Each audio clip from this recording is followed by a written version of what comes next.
Hi, welcome to this Corbettmaths video. In this video, we're going to look at the video solutions to the Corbettmaths practice questions on ratio and ratio questions that involve equations.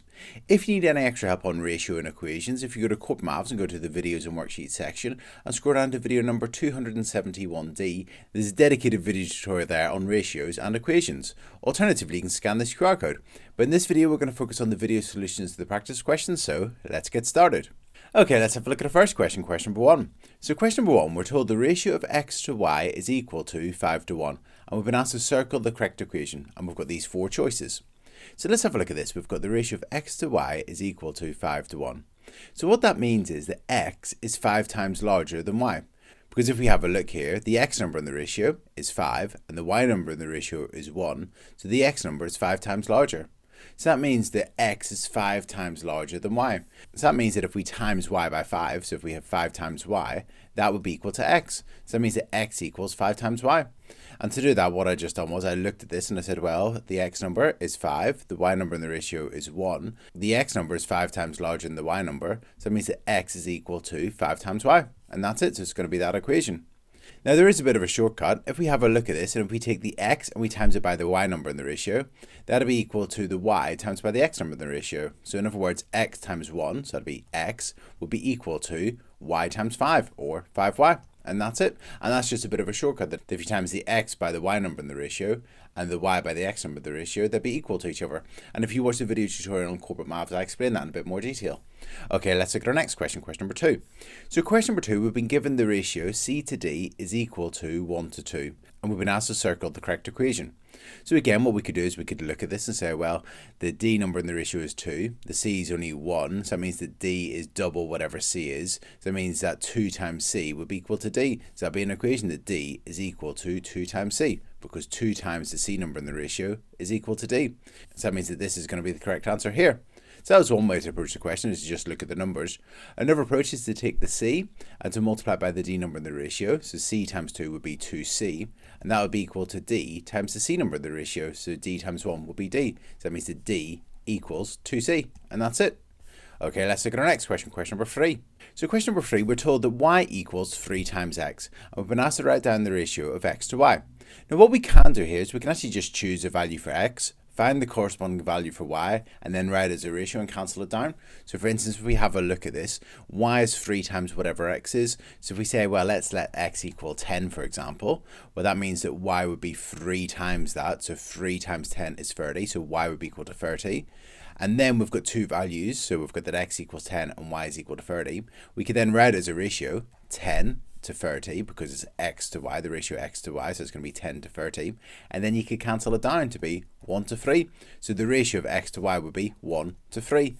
And that makes sense because y is 3 times x. So that means the y number in the ratio will be 3 times the x number in the ratio. So then that would be it.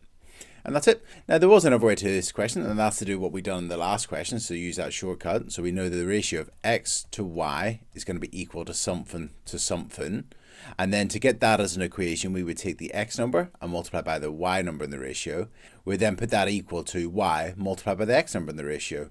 So if we have a look at the equation, the x has been multiplied by 3, so that's the y number in the ratio, so that's going to be 3. And then the y has been multiplied by the x number in the ratio. Now here you might look at it and think, well, there's no x number. Well, there would be. It's going to be a 1 because y is the same as 1y. So that means the x number in the ratio is 1. So here we've got the ratio of x to y is equal to 1 to 3. And that's it. Okay, let's look at our next question, question number 4. Okay, so question number 4. Question number 4 says that x is equal to 8 times y. So x is equal to 8 times y. And then we've been asked to write down the ratio of y to x. Now again, what we could do is we could choose a value for x or y and then work out what the other one would be equal to and then write that as a ratio and cancel it down. And let's do that to begin with. So here we've got the x is equal to 8 times y. So let's choose a value of y. So let's let y equal 10. So that means that x would be 8 times 10, so x would be equal to 80. Then we can write that as a ratio, the ratio of y to x, well that'd be 10 to 80, so 10 to 80, and then we could cancel it down, divide them both by 10 to get 1 to 8, and that's it. So the ratio would be 1 to 8. Now there's another approach, and as I said, the ratio of x to y is equal to something to something. And then if we have a look at the equation, well, the x has been multiplied by the y number in the ratio, which is 1, so that means that that's going to be a 1, and the y has been multiplied by the x number in the ratio, so it's going to be 8, so that'll be 1 to 8. And that's it. Okay, let's look at our next question, question number 5. So question number 5 says that x is a quarter of y. So x is equal to a quarter of y. And then we've been asked to write down the ratio of x to y. So here we've got an equation. What I'm actually going to do is I'm going to multiply this whole equation by 4 because I don't like this quarter here. Remember, a quarter means to divide something by 4. So if you want to get rid of it, you're going to times both sides by 4. So we're going to multiply the left-hand side by 4 and multiply the right-hand side by 4. X times 4 is equal to 4x. And a quarter y times 4, well, a quarter of y times by 4 would just be equal to y, or we're multiplying by 4 to get rid of the divide by 4, the quarter, so that'd be equal to 1. A quarter times 4 is equal to 1, so that's 1y, or just y. Okay, so we've got the 4x equals y, that's our equation. Now we want to write that as a ratio. Now again, we could choose a value here. Now 4 times x is equal to y, so if we let x equal perhaps 10, we've got the 4 times 10 is equal to y. And 4 times 10 is 40, so y would be equal to 40. And that's great, we've now got a pair of values. So if we want to find the ratio of x to y, well, the x number in the ratio is going to be 10. The y number in the ratio is going to be 40. And then if you divide them both by 10, you get 1 to 4. So the ratio of x to y is 1 to 4. And that's it.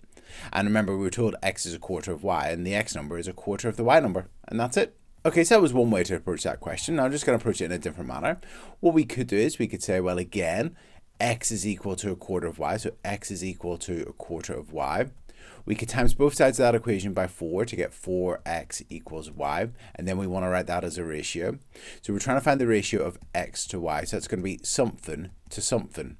Now if we go back to our equation, what we've done is we've times the x by the y number in the ratio, so that's going to be 4, and then we've times the y by the x number in the ratio, which will be 1 in this case. And that's it, so the ratio of x to y would be 1 to 4, and x is a quarter of y. Okay, let's look at our next question, question number 6. So question number 6 says, in a shop, or a shop that sells furniture, the ratio of tables to chairs is 1 to 8. And we've been asked to circle the formula that connects the number of tables and the number of chairs in the shop.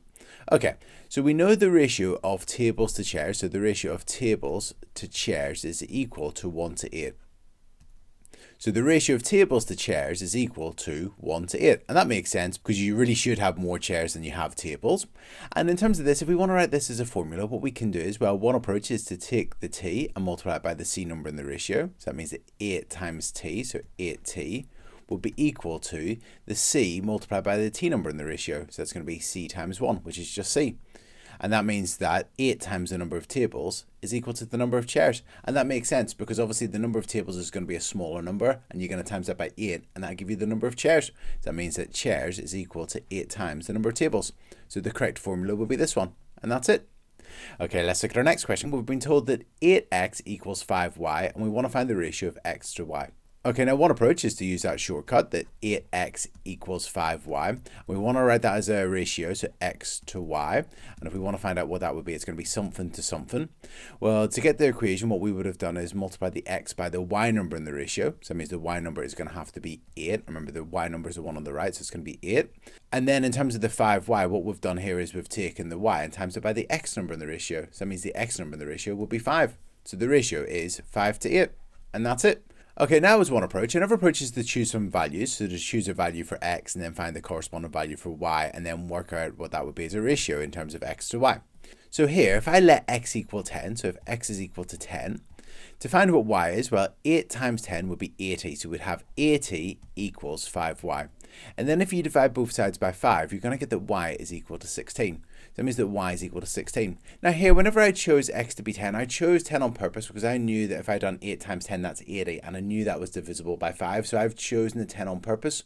You could, if you want to, choose a value of x such as 1. And you'd get 8 times 1 is 8. And then divide that by 5 to be 1.6. But then obviously with your ratio, whenever you write it as a ratio, you need to then change those into whole numbers. So here, the ratio of x to y, well, x to y, the value of x is 10. So it's going to be, the ratio of x to y will be 10 to 16, and then you can half them both to be 5 to 8, and that's it. We've got our answer again. And just to mention that if you did choose x to be equal to 1, you'd have 8 times 1, which is 8, and that means that 5y equals 8, and if you divide by 5, you're going to get that y is equal to 1.6, and then you could write that as a ratio. The ratio of x to y is 1 to 1.6. You can times them both by 10 to get 10 to 16, and then half them both to get 5 to 8. So it doesn't have to be whole numbers whenever you're dealing with these and finding the values of x and y. I tend to lean towards getting whole numbers, but as long as you're simplifying that ratio and making them into whole numbers, that's totally fine. Okay, let's look at our next question, question number 8. Okay, so question number 8. Question number 8 says the ratio of x to y is 4 to 15. And we've been asked to find out how many times bigger y is than x. Now, some people might look at the ratio and work that out. They might say, well, if x is equal to 4, y is equal to 15. So they might go x is equal to 4, so y is equal to 15. Or you could have 8 and 30 and so on, as long as they're in the ratio of 4 to 15. And then if you want to work out how many times bigger y is than x, you can just do 15 divided by 4. And it's a calculator question. So if you just do 15 divided by 4, you get that's equal to 3.75. So the answer is 3.75. So to that question, what I just done was I found a pair of values of x and y. So I chose 4 and 15. I could have chosen 40 and 150. I could have chosen 8 and 30 and so on. It doesn't really matter. And then in terms of finding how many times bigger y is than x, I just took the y number and divided by the x number, and that gave me 3.75. So no matter what the value of x is, to get the value of y, you just need to multiply by 3.75. Okay, so that was one approach. Another approach is actually make an equation. So we can make this into an equation. So here we've got the ratio of x to y is 4 to 15. So that means if we take the x and multiply by the y number in the ratio, so that'd be 15x, that'd be equal to the y multiplied by the x number in the ratio, so 4y. So we could divide both sides of the equation here by 4. So we could divide by 4 and divide by 4. 15x divided by 4, well, 15 divided by 4 is 3.75. And then we'd have our x. And then 4y divided by 4 is just y. So we've got the y is equal to 3.75x. So that means to find y, you take the x value and times it by 3.75. So that means that it's 3.75 times bigger. And that's it. Okay, let's look at our next question, question number 9. So question number 9 says the ratio of c to d is 3 to 4. And we've been asked which of the following is correct. We've been asked to circle our answer. So we've got that c is 3/4 of d, c is 3/7 of d, c is 4/7 of d, and c is 4/3 of d. Okay, so in terms of this question, there's a few different ways we could approach it. One approach is actually just consider some numbers. So for instance, if we let c be equal to 30 and d be equal to 40, I've chosen two numbers in the ratio of 3 to 4. I could have actually just used 3 and 4 if I wanted to. Okay, but in terms of c, so c is what fraction of d? Well, 30 would be 3/4 of 40. If we do 3/4 of 40, 3/4 of 40, if divided by the bottom and times by the top, you get that's equal to 30. So that means that c would be equal to 3/4 of d. So c is 3/4 of d. And that's it. Another approach would actually be to make an equation. So if we have got here that the ratio of c to d is equal to 3 to 4. To make that equation, the shortcut would be to take c and multiply it by d's number in the ratio. So 4c is equal to, and then if we times d by c's number in the ratio, 3d. And then what we can do is we can then make c the subject. So we divide both sides of the equation by 4, divide by 4, and divide by 4, we get the left-hand side, c. On the right-hand side, we'd have 3d divided by 4. Now, instead of writing, I'm just going to go up here, instead of writing 3d divided by 4, what I could write instead is 3/4, and then d, just bring the d out beside the 3/4. So I'm going to write it like that, 3/4 d. So that means that c is 3/4 of d, and that's it. So c is 3/4 of d. Okay, let's look at our next question, question number 10.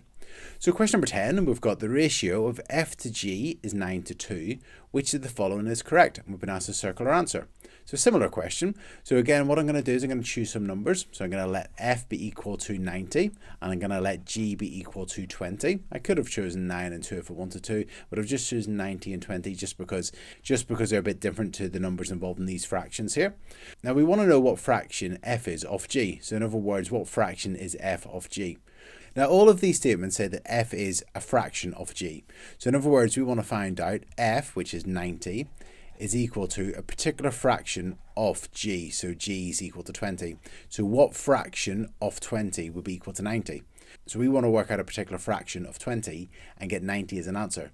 So if I wanted to do that, I would divide by the bottom. So I'm going to divide by 2 here to get 10, and then I'm going to times it by 9. Because if we do 9 halves of 20, so if we take 20 and we do 9 halves of it, so divided by the bottom, so that'll be 10, and then times by the 9 in the numerator, 10 times 9 is 90. So 90 is 9 halves of 20. So the answer would be 9 halves, so that's it there. Alternatively, we could have made an equation because we were told the ratio of f to g is equal to 9 to 2. So here's the r ratio. Let's make an equation. So we'll times the f by the g number in the ratio, so that'll be 2f is equal to, and we'll times g by the f number in the ratio, so that'll be 9g. Now we want to make f the subject, so let's divide both sides by 2. So that means that if we divide the left hand side by 2 and the right hand side by 2, the left hand side would just become f. On the right hand side we had 9g, we're going to divide that by 2. Now instead of writing 9g over 2, I could write it as 9 over 2g. So that'll be 9 over 2g, and that's it. So f is equal to 9 over 2g, and that's it. Okay, let's look at our next question, question number 11. So question number 11 says that C is 50% more than D, and we've been asked to work out the ratio of C to D. Now the easiest way I think to do this question is to just choose a number for C and a number for D. So C is 50% more than D. So let's choose a particular number for D to begin with. So I'm going to choose, for instance, 20 for D. And for C it's going to be 50% more. So let's increase that by 50% to find out what C would be. So 50% of it would be 10, half of it, and then add that on would be 30. So here C is 50% more than D, because 50% more than D is C. Okay, so we've got two numbers. Now we can just write it as a ratio. So here we've got C, well that'll be 30 to 20, and then if we divide both of those by 10, we're going to get 3 to 2. So the answer would be 3 to 2. That's the ratio of C to D. And as you can see here, 3 is 50% more than 2, because if you increase 2 by 50%, you get that's equal to 3, and that's it. So that's the ratio of C to D. So that was one approach. Another way is to form an equation. We've got that C is 50% more than D. Okay. Now, if you want to increase something by 50%, you can use a multiplier. And if you multiply a number by 1.5 or 1.50, that increases it by 50%. So C is 1.5 multiplied by D, because if you times D by 1.5, it'll increase it by 50%. So C is equal to 1.5D. Okay, so we've got our equation, so let's find that as a ratio. So if we had our ratio and we wanted to write it as an equation, we would take the C and we'd multiply by the D number in the ratio. So that means the D number in the ratio is going to be 1 because C is 1C. And we're timesing the D by the C number in the ratio, which is 1.5. So that'll be 1.5 to 1, but we're going to double that to get 3 to 2. So the ratio of C to D is 3 to 2, and that's it. Okay, let's look at our next question, question number 12. So question number 12 says that x is 20% less than y. Work out the ratio of x to y. So this is a very similar question. And again, I'm going to use that first approach of just choosing two numbers, where one of them is 20% less than another one. So x is 20% less than y. I'm going to let y be 100. So I'm going to let y be equal to 100. And then if I want to find a number that's 20% less than that, that's going to be 80. So x is equal to 80. So here we've got two numbers where one of them is 20% less than the other. X is 20% less than y. Now we want to write that as a ratio of x to y, so that's going to be 80 to 100. If we divide them both by 10, we get 8 to 10, and then if we half them both, we get 4 to 5. So the answer would be 4 to 5. That's the ratio of x to y, 4 to 5. Okay, so that's one approach, and that's probably the approach that I would use in that question. Alternatively, we could form an equation. So x is 20% less than y. So to reduce something by 20%, you multiply it by 0.8. If you multiply by 0.8, that's the multiplier, you reduce it by 20%. So if we take y and we multiply by 0.8, that would be then 20% less than y. So that means that x is equal to 0.8y, because we've just taken y and times it by 0.8, and that reduces something by 20%. Okay, so we now know that x is equal to 0.8y. Let's now write that as a ratio. So the ratio x to y would be equal to something. Okay, so let's go back up to our equation. To form this equation, we would have multiplied x by the y number in the ratio. So that's going to be 1. So the y number in the ratio is going to be 1. And we would have multiplied the y by the x number in the ratio. So that's going to be 0.8. So we've got the ratio of x to y being 0.8 to 1. We can then just times both of those by 10 to get 8 to 10, and then half them both to get 4 to 5. So the ratio of x to y is 4 to 5, and that's it.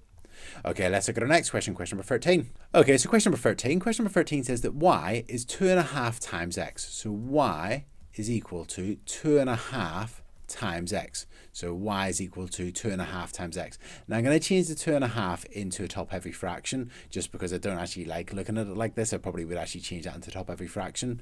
So 2.5 is a top-heavy fraction. 2 times 2 is equal to 4, plus 1 is equal to 5, so that'll be 5 halves. So 2.5 is 5 halves. So I'm going to write this as y is equal to 5 halves times x. Okay, now actually what I'm going to do with this equation is I'm going to multiply it all by 2. So I'm going to just times everything by 2 to get rid of this divide by 2. So the left hand side will become 2y, and the right hand side, if we times by 2, it gets rid of this divide by 2, so we're left with 5x. So that's fantastic. So we've got an equation here, but we want it as a ratio. So the ratio of y to x would be equal to something, okay? And we want to find out what that would be. So to get this equation, we would have multiplied the y by the x number in the ratio. So that means the x number in the ratio is going to be 2. And we would have multiplied the x by the y number in the ratio. So that's going to be 5. So that means the ratio of y to x is equal to 5 to 2. And that's it. So that'd be 5 to 2. And if you think about it, the y number in the ratio, the 5, is 2.5 times the x number in the ratio. If we take 2 and we times it by 2.5, we get 5. And that's it. So that's our answer. So that's one approach. Another approach would have actually been to choose some numbers, actually, instead of doing that. So we could have just chosen some numbers. So we could say, for instance, y is 2.5 times x. So let's let x be equal to a number such as 100. If you times that by 2.5, well, 2.5 times 100 would be 250. So we've now got two numbers where one of them is 2.5 times the other one. And it's a calculator question, so you could just do 2.5 times any number you choose for x and get what y would be. And then you could just write it as a ratio, 250 to 100. Divide both of them by 50 to get 5 to 2. So the answer is 5 to 2. And I actually find sometimes just using numbers is a bit easier. Okay, let's look at our next question, question number 4.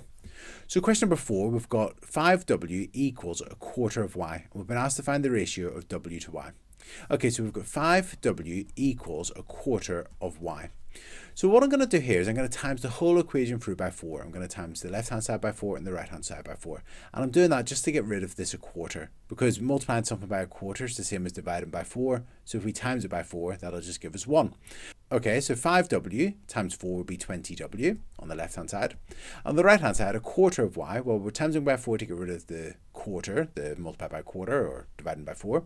And timesing by 4, then a quarter times 4 is equal to 1, or just here, we just have y. So here, instead of writing 1y, we're just going to write y. So that's great. We've got our equation, and we now want to find the ratio w to y, and that's going to be equal to something to something.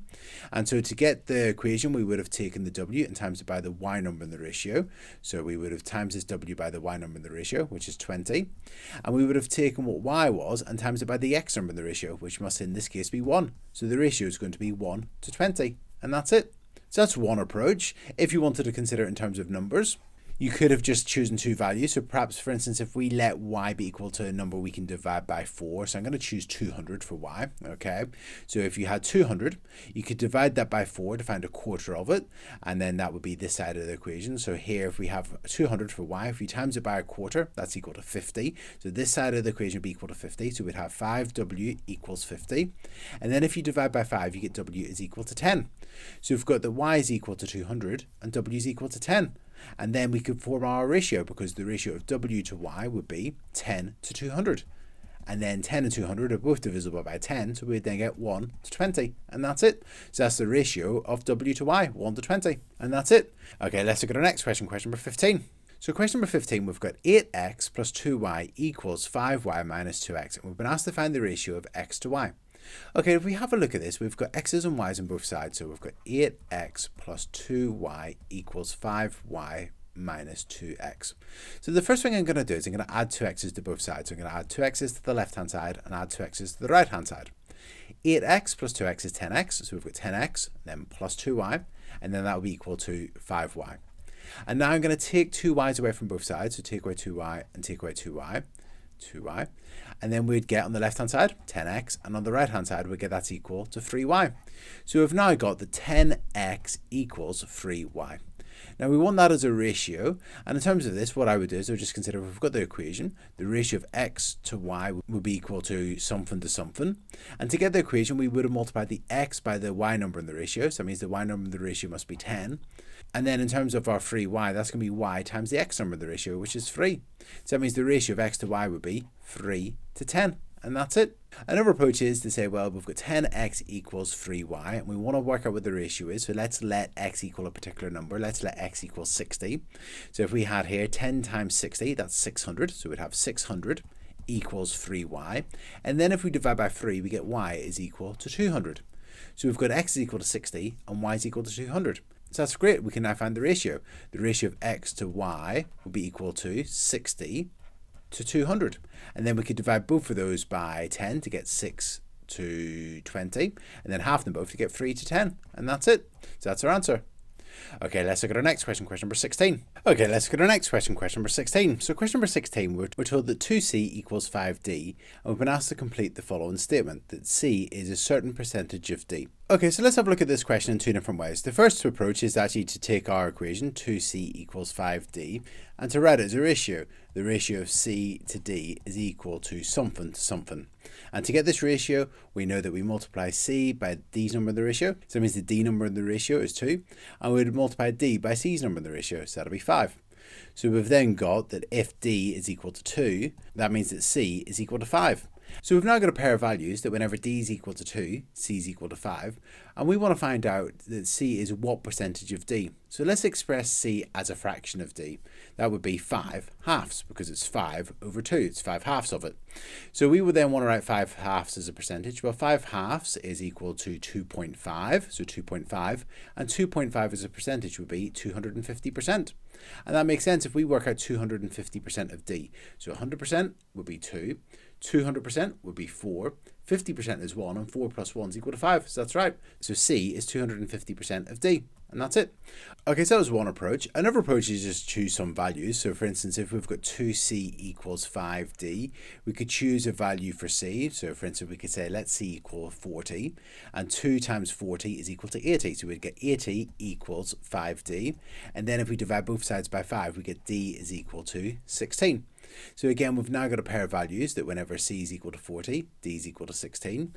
And we've been asked to find out c is what percentage of d. So let's write c as a fraction of d. So that'd be 40 over 16. So c over d, that's a fraction of d that c is. Then if we cancel this down, they're both divisible by 4, so that would be 10 over 4. And then we could halve them both to be 5 halves. And 5 halves is 2.5.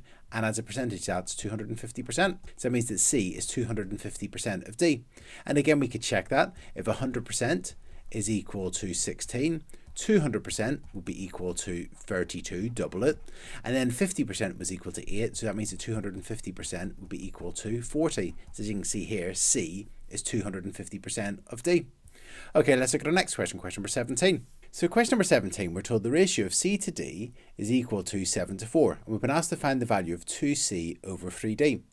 Okay, now there's a few different ways we could approach this. One approach is to just say, well, if the ratio of C to D is 7 to 4, that means that C could be equal to 7 and that then D would be equal to 4. So that would be a pair of values.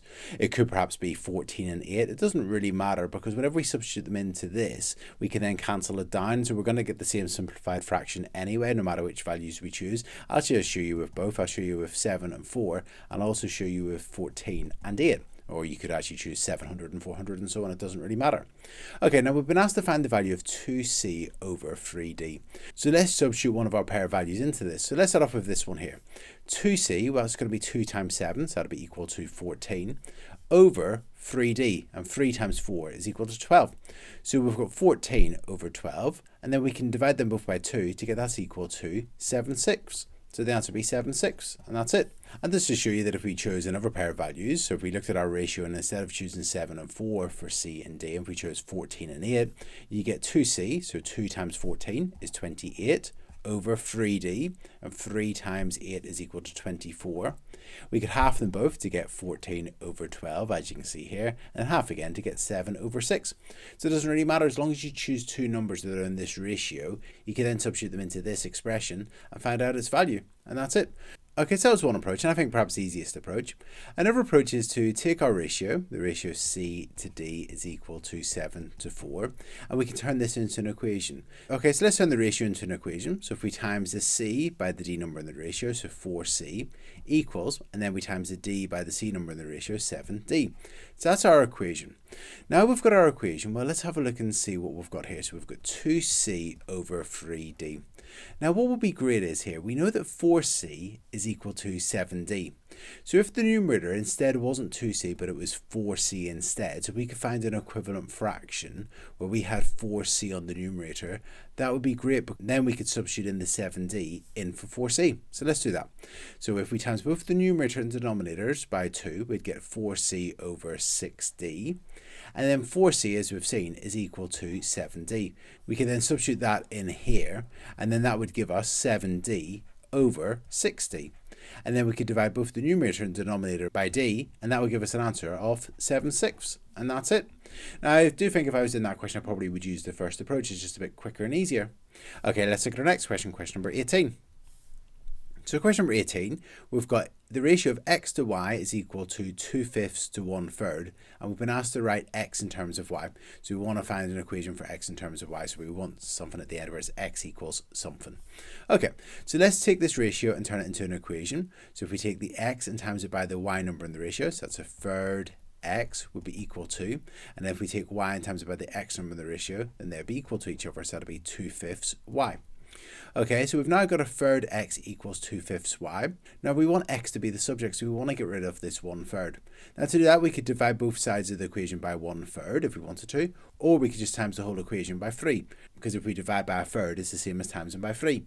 So here, if we take 1/3 x and we times by 3, that would just be x. And then here, if we had 2/5 y, we could times it by 3. So if we had 2/5 and we times that by 3, or 3/1, that's equal to 2 times 3 is 6. And then 5 times 1 is 5, so 6/5. So that'll be 6/5 y.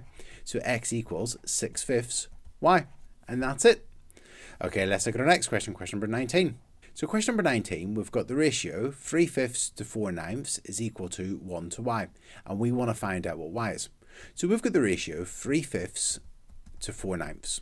So we've got the ratio 3/5 to 4/9. Now that's been written in the form 1 to y, or as we may have seen a lot before in ratio, 1 to n, 1 to a particular number. And if you want a ratio in the form where you've got one side being 1, you just divide both sides by whatever number is on that side before it becomes 1. So we're going to divide both sides here by 3/5.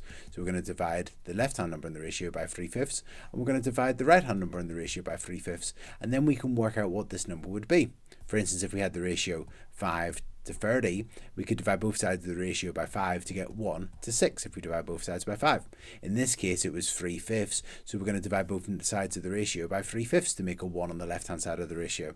So now we can just get our calculator, and we can just type in 4/9 divided by 3/5. And if we do it on our calculator, we get an answer of 20/27. So it means the ratio will be 1 to 20/27, and that's it. So the value of y is 20/27.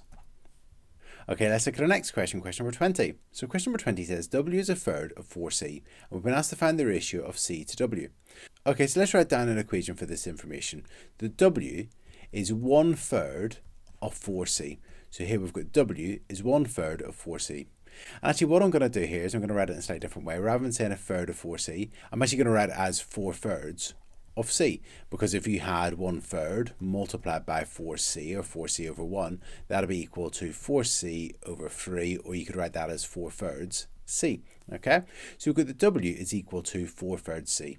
Now I want to find the ratio of c to w. Now what I'm going to actually do here is I'm going to multiply both sides of the equation by 3. So if we multiply both sides of the equation by 3, it gets rid of this 3 on the denominator. So the left hand side would become 3w, and the right hand side then would just become 4c. Okay, so we've now got 3w equals 4c. Now I want to write that as a ratio, so we want to find the ratio of c to w. So that'd be something to something. And to get the equation, we would have multiplied the w by the c number in the ratio, so that's going to be 3. And we'd have multiplied the c by the w number in the ratio, so that's going to be 4. So the ratio would be 3/4. And that's it. And let's just check that. So here we've got the c is equal to 3 and w is equal to 4. It says that w, which is 4, is 1/3 of 4c. Well, 4 times c, 4 times 3 would be 12. And 4 is 1/3 of 12, so yeah, that's right. Okay, so let's have a look at our next question, question number 21. So question number 21, we're told the ratio of x to y is 5 to 6, and the ratio of y to z is 10 to 3. And we've been asked to write z in terms of x. So in other words, we want to find out z equals something, and then x, okay? So what we're going to do here is I'm actually going to write one big ratio of x to y to z. And if you go to Corbettmaths, there's a video tutorial on combining ratios. Okay, so the ratio of x to y is 5 to 6. The ratio of y to z is 10 to 3, so 10 to 3. Now we want to find one big ratio, so let's find a common multiple of 6 and 10. So we can then have a common multiple of 6 and 10 for our value for y here. So in terms of 6 and 10, I'm thinking of 30, so let's put 30 in the middle there. And to get from 6 to 30, we would times by 5, so let's times the 5 by 5, so that'll be 25. So 5 to 6, an equivalent ratio would be 25 to 30. And likewise, in terms of 10 to 3, you could times 10 by 3 to get to 30. So if we times 3 by 3, that's equal to 9. So again, if you had the ratio 10 to 3, an equivalent ratio would be 30 to 9. So we've now got one big ratio. The ratio of x to y to z is 25 to 30 to 9. Now we want to write z in terms of x. So let's focus on the x and the z, so the x and the z. So the ratio of x to z would be equal to 25 to 9. 25 to 9. Okay, just focusing on the x and the z in our ratio. Okay, so now we know the ratio of x to z, we can then write this as an equation. So to get our equation, we're going to multiply 9 by the z number in the ratio, so it's going to be 9x. And then we're going to multiply the z by the x number in the ratio, so it's going to be 25z. So we've now got that 9x equals 25z, but we want to make z the subject. We just want the z on its own, so let's turn this around. If we turn this around, we'll get 25z equals 9x. And then if we divide both sides by 25, we'll get that z is equal to. Now we could write 9x over 25, or we could just write it as 9 over 25x, like so. So that's it. So z is equal to 9/25 of x. And that's it. And we can check our answer. Is z equal to 9/25 of x? Well, if x is equal to 25, if you work out 9/25 of that, you get that's equal to 9. So that's right.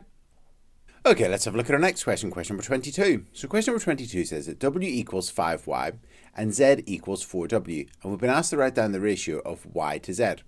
Okay, so we've got these two equations. Let's write these two equations as ratios. So if we have w equals 5y, well, let's actually find then the ratio of w to y, because that's going to equal something to something. And to form this equation, we would have multiplied w by the y number in the ratio, so that's going to be 1. And we would multiply y by the w number in the ratio, so that would be 5. So that means the ratio of w to y is 5 to 1.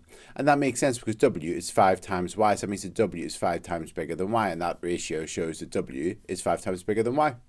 Okay, now our other equation we had here, z is equal to 4w. So again, we want to write that as a ratio, so z to w will equal something to something. And to form this equation, we would have multiplied z by the w number in the ratio, so that's going to be 1, so that's going to be 1 there. And we'd multiply w by the z number of the ratio, so that means the z number of the ratio is going to be 4. So that means the ratio of z to w is 4 to 1. And that makes sense because here z is 4 times whatever w is, so z is 4 times bigger than w, and here as you can see here the ratio of z to w is 4 to 1, so z is 4 times bigger than w. So that's great. We've now got two ratios. We've got the ratio of w to y is 5 to 1, and we've got the ratio of z to w is 4 to 1. So now let's form one big ratio, and let's find the ratio w to y to z. And then if we find that one big ratio of w to y to z, we can then find the ratio of y to z. Okay, so we know the ratio of w to y is 5 to 1, so that's 5 to 1. And the ratio of z to w is 4 to 1, so z to w, so z will be 4 and w will be 1, because here the ratio of z to w is 4 to 1. Now we want to write that as one big ratio, so if we have a look at the w's, we're going to find a common multiple of 5 and 1, so it's going to be 5. And that means that if we're choosing 5 for w, that means that y will have to be 1. That's quite straightforward. And to get, in terms of this ratio to our big combined ratio, well, to get from 1 to 5, we times by 5, so we're going to need to times the 4 by 5, and 4 times 5 is 20. So we found a common multiple of the 5 and the 1, which was 5. That was quite straightforward. So we could keep this ratio, 5 to 1, but this one will become 5 to 20. So our ratio of w to y to z will be 5 to 1 to 20.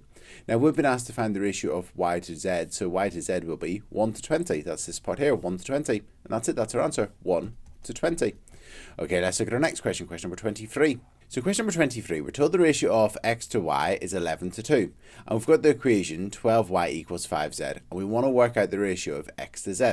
So again, let's write this as one big ratio. We've got x, y, and z. Now here, x to y is 11 to 2. That's quite nice. But now let's have a look at this equation. We've got 12y equals 5z. And we want to write this as a ratio. So to get this equation, we would have taken the ratio y to z, and that's going to equal something to something. And we would have multiplied y by the z number in the ratio. So that means that the z number in the ratio is 12. And we would have multiplied z by the y number in the ratio. So that's going to be 5. So that means the ratio of y to z is 5 to 12. And that makes sense because if y was equal to 5, you'd have 12 times 5, which is 60. And if z is equal to 12, you'd have 5 times 12, which is 60. So you get 60 equals 60. Okay, so this is the ratio. Y to z is 5 to 12.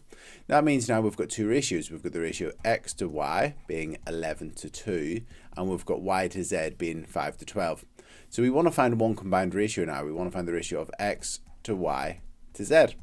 Okay, so in terms of x to y, that's 11 to 2. And in terms of y to z, that's 5 to 12. Now we want to combine that as one big ratio. Let's have a look at the y's. So in terms of this ratio, the y part is 2, and this ratio, the y part is 5. So in terms of a lowest common multiple of 2 and 5, I'm going to go for 10.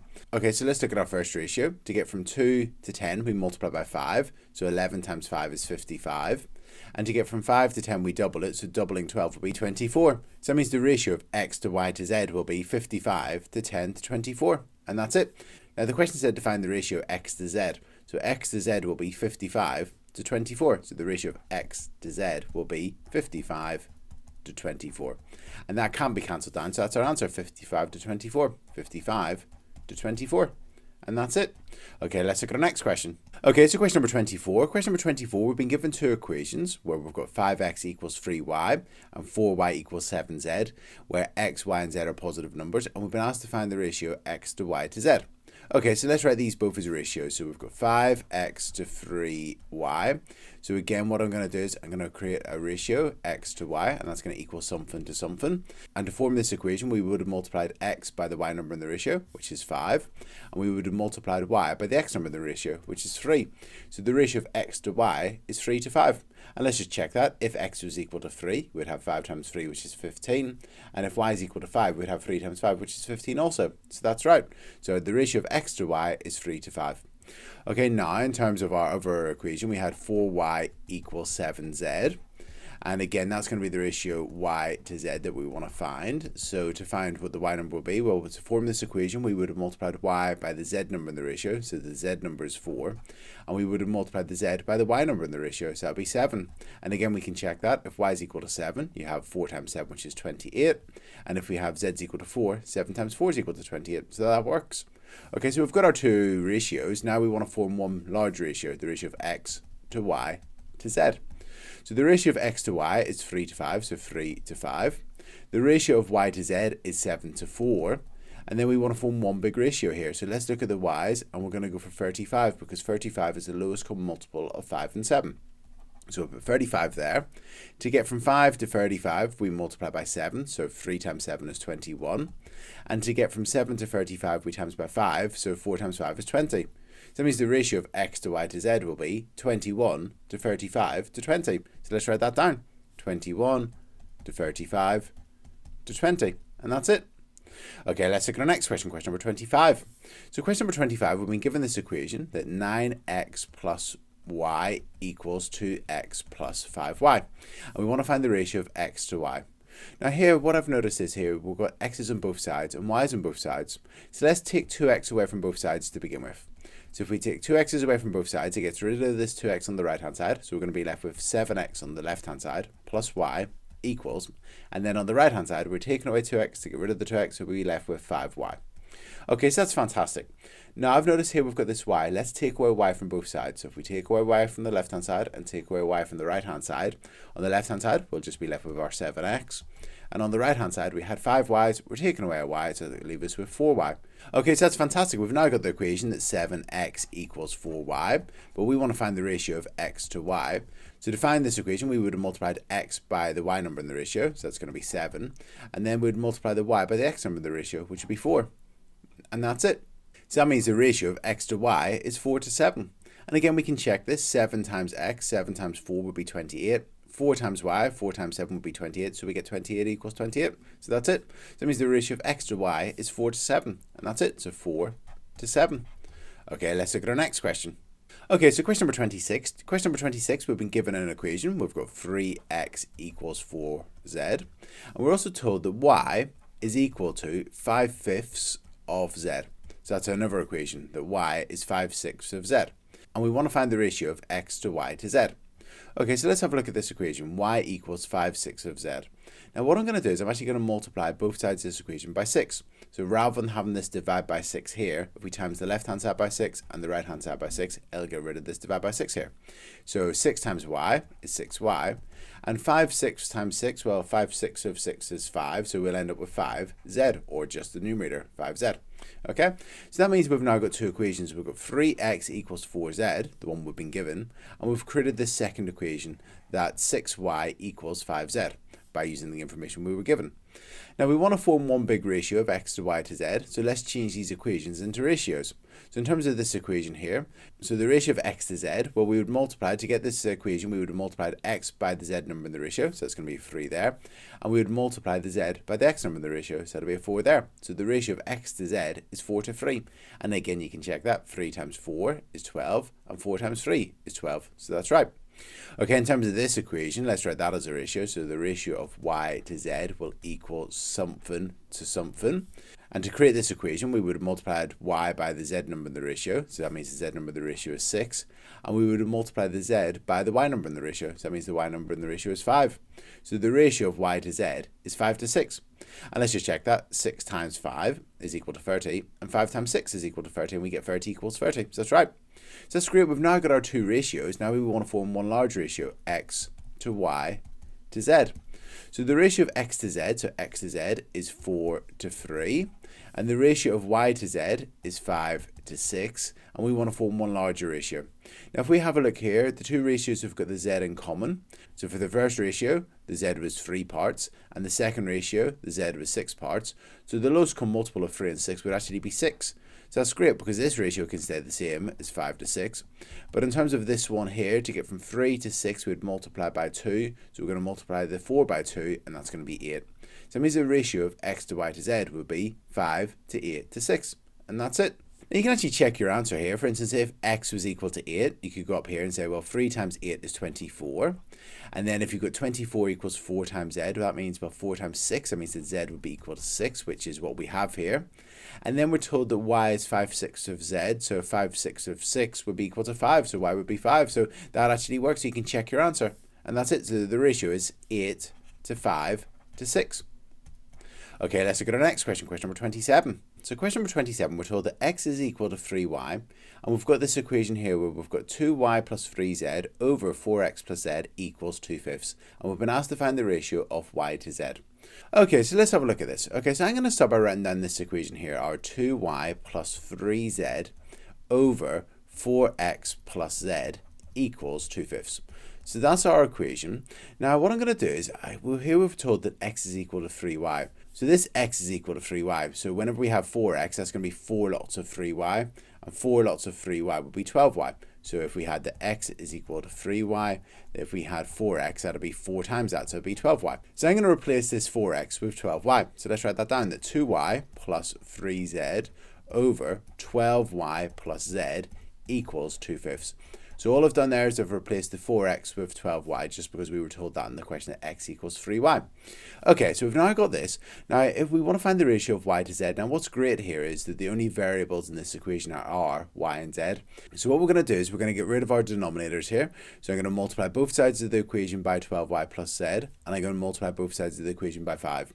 There's a bit of a shortcut. If you have a fraction equaling another fraction, you can use cross multiplication. So we can multiply this numerator, so the 2y plus 3z by 5. So I'm going to write 5 and then in brackets 2y plus 3z. And then that will equal, well, this numerator times that denominator. So the 2 and then in brackets 12y plus z. And that's it. So if you use cross multiplication now, this numerator times that denominator will equal that numerator times that denominator. And that's exactly the same as what we would get if we multiply both sides of the equation by 12y plus z and both sides of the equation by 5. Because if we multiply both sides of the equation by 12y plus z, it would get rid of the divide by 12y plus z on this side. As you can see, it's gone here. And then we'd have the 2, and we're going to multiply that by 12y plus z. And so it's gone there. And then we'd still have this divide by 5. And if we multiply both sides of the equation by 5, it would get rid of the divide by 5 on this side, but it would times this numerator by 5. So that's what we'd have there. Okay, so now let's expand our brackets. 5 times 2y is 10y. Plus, and then 5 times 3z would be 15z. So just expanding those brackets. And that equals, and then if we multiply what's inside this bracket by 2, 2 times 12y is 24y, and 2 times z is plus 2z. And that's it. So that's fantastic. We've now got our equation with just y's and z's. It would be great if we had just the y's on one side and the z's on the other. So let's do that. Okay, so what I'm now going to do is if we have a look here, we've got 10y here and 24y. I'm going to get rid of the lowest number of y's, which is the 10y. So I'm going to take 10y's away from both sides of this equation. So let's scroll down and give ourselves a bit more room. On this side, we're just going to be left with our 15z, so 15z. And on this side, we had 24y's. We're taking away 10y's, so that'll be 14y's, but we've still got our plus 2z.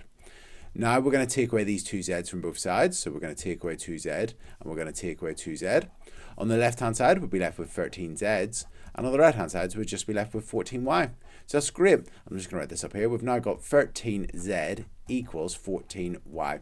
Now we want to write that as a ratio, y to z. So we want to find out what the ratio y to z is. So it's going to equal something to something. And to form this equation, we would have multiplied the z by the y number in the ratio. So the y number in the ratio is going to be 13, and we would have multiplied the y by the z number in the ratio. So that means the z number in the ratio is 14. So the ratio of y to z is 13 to 14, and that's it. Now we can actually go back all the way up to the top and check our answer, that if x is equal to 3 times y, well 3 times y, if we let y equal 13 and z equals 14, they could be other numbers such as 26 and 28 and so on. But if, for instance, we let y equal 13, we've got 3 times y, so 3 times y is 39, so we get that x equals 39. And then if we have this equation, 2y, so it's going to be 2 times 13, so 2 times 13 is 26. And then 3 times z, well, we're going to let z equal 14, and 3 times 14 would be 42. So that's on the numerator. On the denominator, we've got 4 times x, and 4 times 39 is 156, plus z, which we've let to be equal to 14. Then if we add the numbers together on the numerator, 26 plus 42 is equal to 68. On the denominator, we've got 156 plus 14, which is 170. And then we can just cancel this down. If we half them both, we get that's equal to 34 over 85. Then we can divide both of them by actually 17, and we get that's equal to 2/5. So that's it. And that's it. So the ratio of y to z is 13 to 14. Okay, let's have a look at our next question. So question number 28, we've got C, D, and E are such that the ratio of C to D is 1 to 5, and D is 3/4 of E, and we've been asked to find the ratio of C to E. Okay, so first of all, let's have a look at this ratio. We've got the ratio of C to D is equal to 1 to 5. Now that's great. We want to find a ratio of C to E, so this is a ratio. That's great. Now if we have a look here, we've got the D is equal to 3/4 of E. That's our equation here. D is equal to 3/4 of E. Okay, so we've got this equation. Now I want to get rid of this divide by 4 here, so I'm going to multiply both sides of this equation by 4. So I'm going to multiply the left-hand side by 4 and the right-hand side by 4. D times 4 is 4D. And on the right-hand side, we've got 3/4 E times 4. Well, 3/4 times 4, well, 3/4 of 4 is 3, so that's 3E. So we've now got that 4D equals 3E, and we want to find that as a ratio, the ratio of D to E. So it's going to equal something to something. Okay, so to get this equation, we would have multiplied the D by the E number in the ratio. So that's going to be 4 there. So the E number in the ratio is 4. And we would have multiplied E by the D number in the ratio, which is 3. So the ratio of D to E is 3 to 4. Okay, so that's fantastic. We've now got the ratio of C to D and D to E. We can create one big ratio, C to D to E. Okay, so the ratio of C to D is 1 to 5, and the ratio of D to E is 3 to 4, and we want to find the ratio of C to D to E. So let's look at the D's in the ratios. We've got here, this ratio's got a D, the 5 parts, and this ratio's got a D, which is the 3 parts. So let's find the lowest common multiple of 5 and 3, which would be 15. Just going to scroll down a little bit here. To get from 5 to 15, we times by 3. So we're going to need to times by 3 here. And 1 times 3 is equal to 3. So that's 3. So 1 to 5 is an equivalent ratio would be 3 to 15.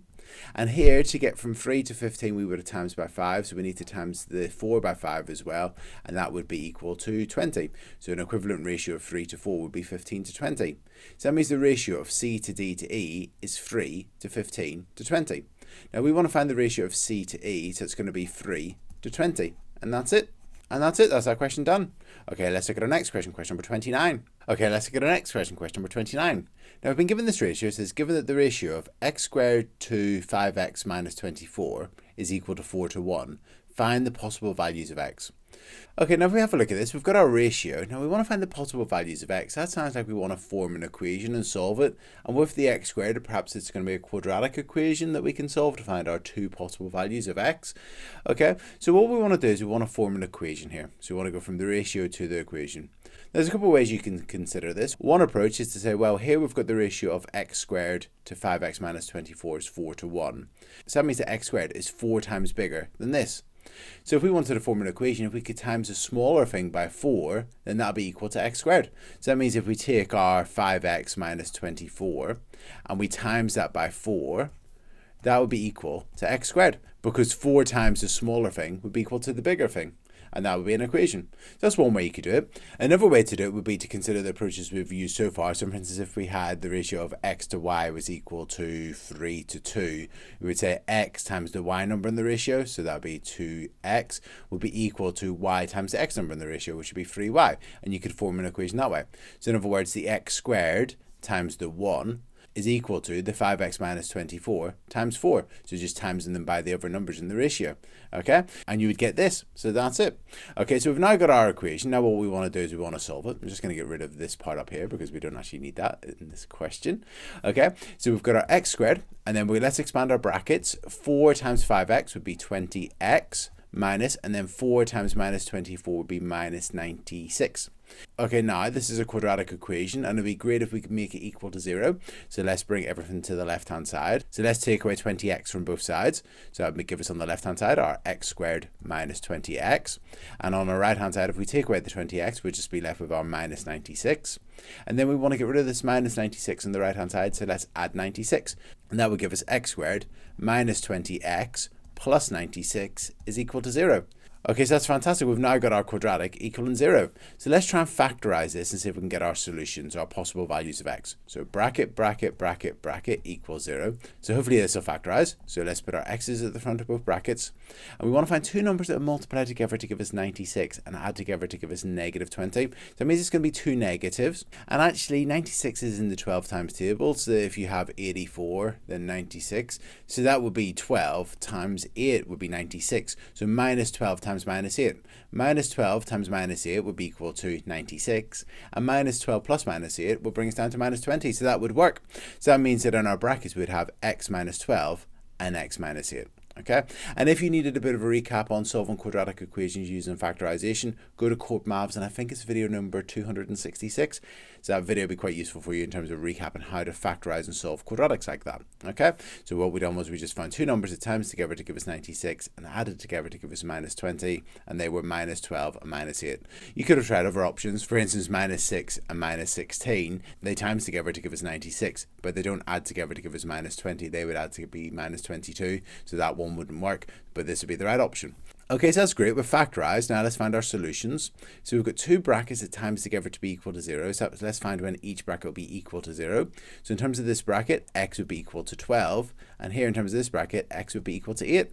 So our possible values of x are x equals 8 or x equals 12. And that's it. There are solutions. And we can check it. If x is equal to 8, if we go back up here, 8 squared would be 64, and then that would be 5 times 8, that's equal to 40, minus 24 would be 16. So we get the ratio 64 to 16, and if you cancel it down, you get 4 to 1, so that would work fantastic. And the other solution was whenever x is equal to 12, if x is equal to 12, you would get 12 squared is 144. 5 times 12 is 60, minus 24 is 36, so we get 144 to 36, and if you divide both of those by 36, you get 4 to 1 as well. So that's it, those two values of x would work. So x equals 8 or x equals 12. Okay, let's look at our next question, question number 30. So question number 30 is very similar to question number 29, and we've been given a ratio x squared to x plus 6 is equal to 1 to 2. Find the possible values of x. Okay, so let's form an equation here. So there's a couple of ways we could do it. One approach is to say, well, we've got x squared to x plus 6, and the ratio is 1 to 2. So the one on the right hand side, this x plus 6 is bigger. It's double the value of the other one. So if we times our x squared by 2, it'll be the same as this. If you times a smaller thing by 2, you get the bigger thing. So that means that 2x squared is equal to x plus 6. If we multiply this by 2, we get that. So that's our equation. Alternatively, you could times them by the other values in the ratio, so you could take the x squared and times it by the 2 and put it equal to the x plus 6 multiplied by 1, and then you would get this. Okay, so we've now got our equation. Let's then get it equal to 0. So we've got 2x squared and then minus x minus 6 equals 0. I've just taken away an x from both sides of the equation and taken away 6 from both sides of the equation. Okay, now we want to find the possible values of x, so let's factorize this. So factorize it, bracket, bracket, bracket, bracket equals 0. And again, if you need a recap on solving quadratics using factorization, there's a great video in Corbettmaths on that. So in terms of this, in terms of factorizing it, we've got 2x squared. So we're going to go for 2x in the front of the first bracket and an x at the front of the second bracket. And we now want to put two numbers in the brackets so that they're going to times together to be minus 6. So that's perhaps going to be a 1 and a minus 6, or minus 1 or 6 or 2 and a minus 3 or minus 2 and a 3. And remember, they can go the other way around as well. And we want to put those in the brackets so that whenever we expand our brackets, we get a minus 1x in the middle. So I'm thinking that perhaps we should put the 2 over here and the 3 here. And I'm thinking that if we make that a minus and that a plus, that would work. Let's just check. 2x times x is 2x squared. 2x times minus 2 is minus 4x. Plus 3x would be minus 1x, and then we've got our minus 6 on the end, so that would work. Okay, now in terms of our solutions here, let's find when each bracket would be equal to 0. This one's quite straightforward. X would be equal to 2, x equal to 2. And in terms of this one, I'm going to put the bracket equal in 0, 2x plus 3 equals 0. Take away 3 from both sides, so you get 2x equals minus 3, and then divide by 2, x is equal to minus 3 halves, or minus 1.5. So they're the possible values of x. X is equal to minus 3 over 2, or x is equal to 2. And we can check our answers. If x is equal to 2, we get 2 squared is 4 on the left-hand side of the ratio. And 2 plus 6 is equal to 8. And 4 to 8 would be 1 to 2 if you cancelled it down, so that would work. So that's great. In terms of minus 1.5, well, minus 1.5 squared, well, negative times a negative is a positive. So that's equal to 2.25.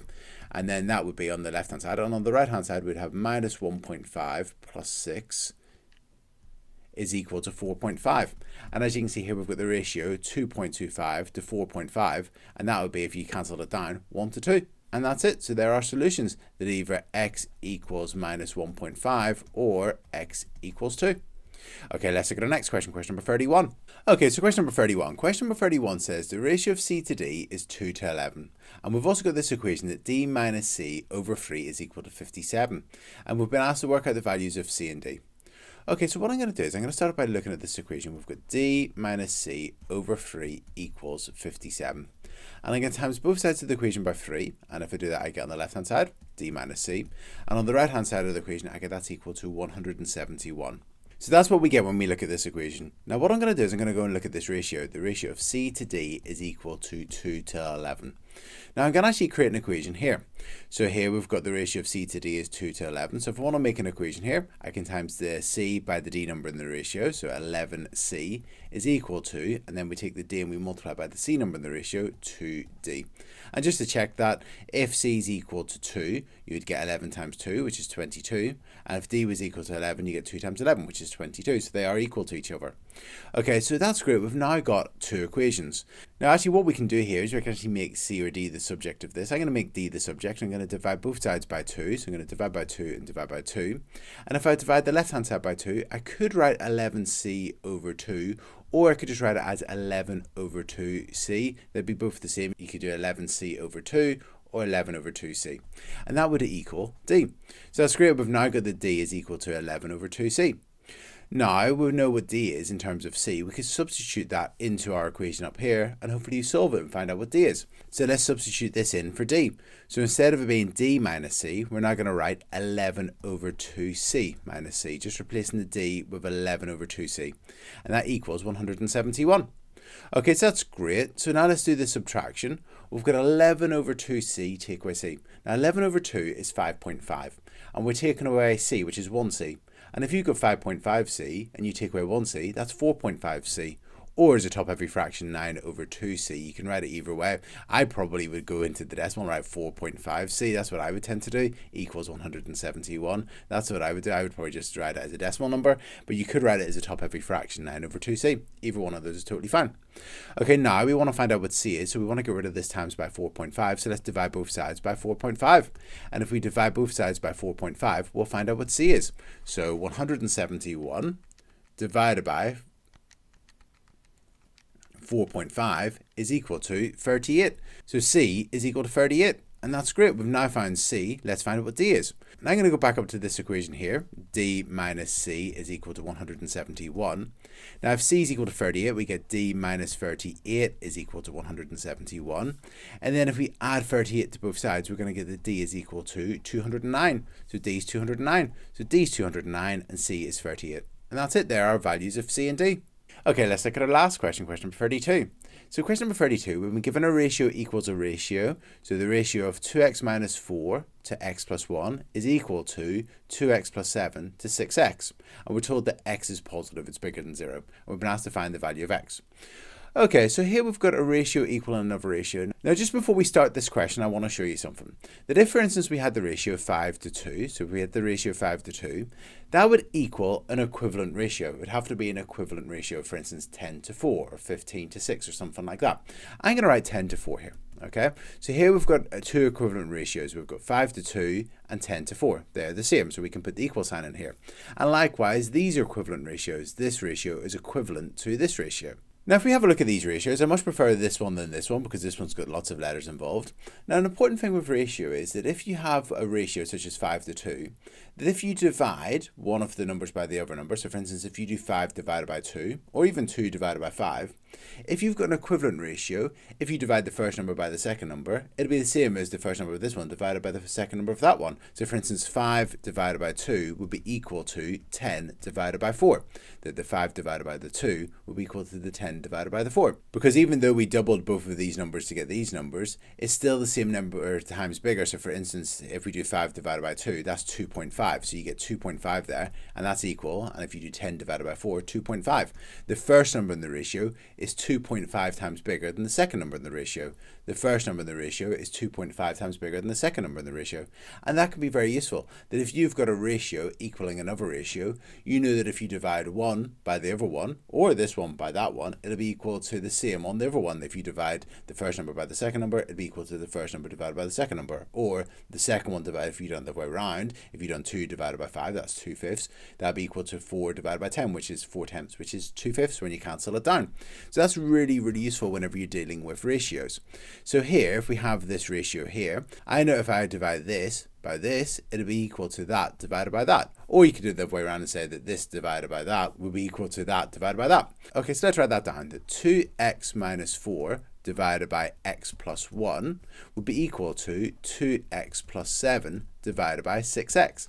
That this will be so many times bigger than that, and that'll be the same number of times bigger that that is than that. Okay, so that divided by that is equal to that divided by that. Now that's really useful because now we've got an equation and we can solve this to find the value of x. Okay, so here we've got a fraction equal and a fraction. We could times both sides of this equation by x plus 1 and then both sides of this equation by 6x, or a quicker way is to use cross multiplication. That this numerator times that denominator will equal that numerator times that denominator. So 2x minus 4 times 6x, I'm just going to put the 6x in front there, equals 2x plus 7 multiplied by x plus 1. And that's what we'd get if we multiply both sides of this equation by x plus 1 and then both sides of this equation by 6x. It's just a bit of a shortcut. Okay, so we've now got these. Let's expand and see what we get. So 6x times 2x is 12x squared, and 6x times minus 4 will be minus 24x. That's what we get when we expand that bracket. And then in terms of these brackets, let's expand them. 2x times x would be 2x squared. 2x times 1 will be plus 2x. 7 times x is plus 7x, and 7 times 1 is equal to plus 7. Okay, this is great. I'm just going to simplify these two terms here. So we've got 12x squared minus 24x equals 2x squared. And then 2x plus 7x is plus 9x, and then we've got our plus 7. Okay, now let's take away 2x squared from both sides. So that would leave us on the left-hand side with 10x squared minus 24x. And then that would leave us on the right-hand side with 9x plus 7. Now let's take away 9x's from both sides. So if we take away 9x's from both sides, we'd get 10x squared on the left-hand side. And then take away 9x from minus 24x, we'd minus 33x. And then that would be equal to 7. And then finally, taking 7 away from both sides would give us 10x squared minus 33x minus 7 equals 0.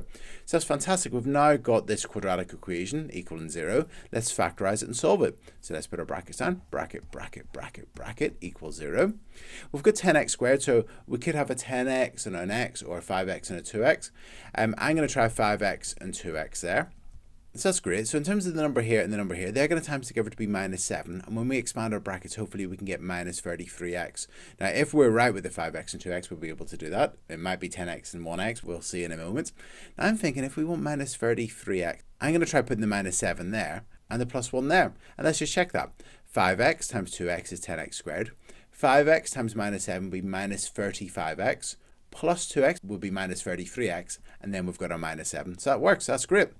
Okay, now let's find our solutions. So in terms of this one, let's find out whenever the brackets are equal to 0. So 5x plus 1 equals 0, or 2x minus 7 equals 0. If we take away 1 from both sides, we get 5x equals minus 1, and then if we divide by 5, we get x equals minus a fifth. Here, we could add 7 to both sides and get 2x equals 7, and divide by 2 to get x equals 7 over 2. And then we can actually write those as decimals if we wanted to. X equals minus 0.2, or x equals 3.5. Now, in the question, we were told that x was positive, it's bigger than 0.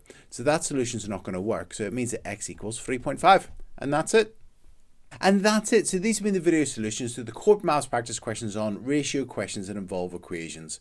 If you need an extra help on this topic, there's a dedicated video tutorial, and it's video 271D on Corbettmaths. Alternatively, you can scan this QR code. But I really hope you found this video useful. If you have found it useful, please like and please subscribe to my YouTube channel. Thank you. Cheers.